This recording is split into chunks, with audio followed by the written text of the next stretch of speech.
If I run out of internal rotation of my hip, the stress has to go somewhere, and it's typically going to go to my knees, particularly to the ACL. So there's videos that you can look at whenever a runner goes to step and cut where his knee goes into internal rotation and he runs out of mobility. His hips are tight. They don't move very well. So now that pressure can't keep going because the hip is tight. And now the ligament has to start to bear the burden of the motion, and they'll tear an ACL. Hey everyone, Derrick Hines here. Welcome to the podcast where I'll share with you the patterns, insights, research, and technologies that we use in my own pain and performance practice to help people improve their health, speed their healing, and increase their longevity. Thanks for listening. I hope you enjoy it. All right, good day, my friends. Welcome to another episode of the Pain and Performance Podcast. I'm your host, Dr. Derrick Hines, and today we're doing one for our coaches and our parents out there.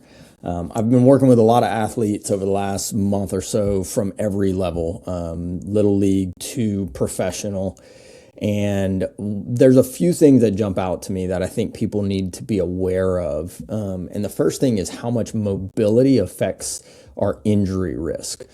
From every level that I see. If you are missing motion in your joints, specifically, I'm going to use the legs and the hips, for example. If you're missing internal rotation of your hips, whenever you are in a full sport, you're running, sprinting, jumping, landing, kicking, getting hit in football. If I run out of internal rotation of my hip, the stress has to go somewhere, and it's typically going to go to my knees, particularly to the ACL. So there's videos that you can look at whenever a runner goes to step and cut where his knee goes into internal rotation and he runs out of mobility. His hips are tight. They don't move very well. And so now that pressure can't keep going because the hip is tight. And now the ligament has to start to bear the burden of the motion, and they'll tear an ACL. And in those, it was a completely preventable injury. They have had good hip mobility. So for all of our athletes, we want to restore really healthy hip internal rotation. This should be something that your athletes are working on very consistently, multiple days a week, getting into hip rotation positions, stressing those things, and then doing some active hip rotation exercises. We do these like single leg deadlift airplanes where you're in a single leg deadlift and you're starting to twist and take your hip into internal and external rotation. Very good. The next thing is foot strength and stability. Our foundation in almost all of our sports is how we connect to the earth and how stable we are in that. And it never ceases to amaze me how poor our foot control is, even at very, very high levels of athletics, where people are having foot and ankle instability issues. And so in these situations, we really need to have a few days a week where your pure focus is on foot strength and ankle strength. We use a footboard, and if you've ever seen these, it's like a unstable footboard with two pieces that are connected. So your heel is on one piece and your forefoot is on the other, and you have to try and stabilize your foot independently. And we'll do a bunch of single leg standing while we're doing some other activities. You might be trying to do a single leg squat or a Bulgarian split squat with the front leg on the footboard. So not only do I have to get into some power and strength positions, but we have to stabilize the foot to do it. Very helpful in that situation to start turning the foot on in ways that you would use it during athletics.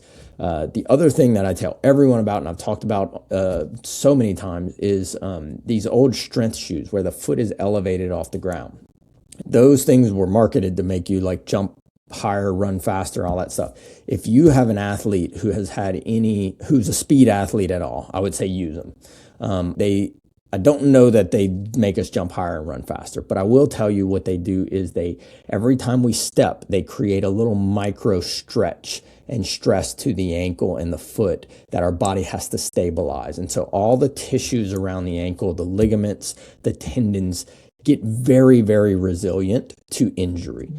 So all of our football players, baseball, basketball, volleyball, I'm like, if you can start fairly early using these little strength shoes. I don't know who all makes them. We get a company called Jump 99, and we get our athletes to purchase those.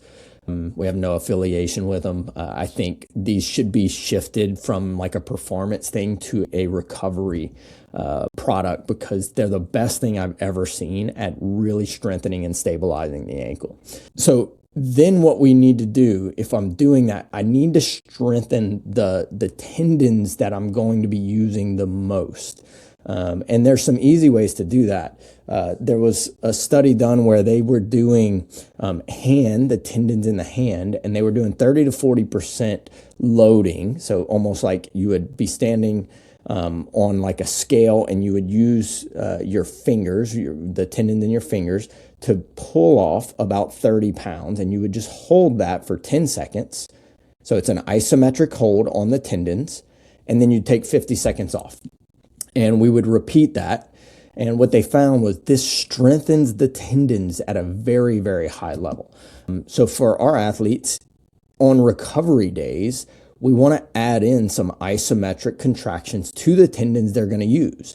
So this might be Achilles tendon loading. This is most likely some hamstring and quadricep tendon loading. In a lot of our golfers, this is hip loading. So can I load the hip abductors and just hold the tension on those tendons so that I start to create a more robust and resilient tendon? When you put all these things together, this is not a crazy amount of stuff, but the amount of changes that you can make to an athlete's resilience, their injury prevention, and their performance is really, really high. Seeing someone be able to get to a point where they can get in dynamic positions and they can get low and they can move and their hips are mobile and their feet are strong, they're going to be a better athlete and they're going to have less injury risk. So share this with somebody who's got young kids. We see it a lot in our young athletes where they just don't have good coordination and functional stability, and that starts to create problems and compensations that will really negatively affect them. So the earlier we catch it, the better. But equally so, we get professional athletes who have the same movement issues. They really struggle with deep squats. They really struggle with single leg squats because they don't have the foot stability or the hip mobility to do those things. And while they can get away with it because they might be a very high level athlete, they struggle. They could be better. Let's put it that way. They could be a better performer and they could lower their risk for injury. So I hope that helps somebody out there. I hope that changes somebody's career. I know there's a lot of people who an injury just derailed things, and one small piece of information that they started working on could have really changed the outcome. So hope that helps, and get that into your coaches and your parents' hands. And let us know if you have any questions. It's always fun to get athletes in whenever we're able to prevent an injury rather than recover from an injury. So hope that helps. Y'all have a great day. I'll talk to y'all tomorrow.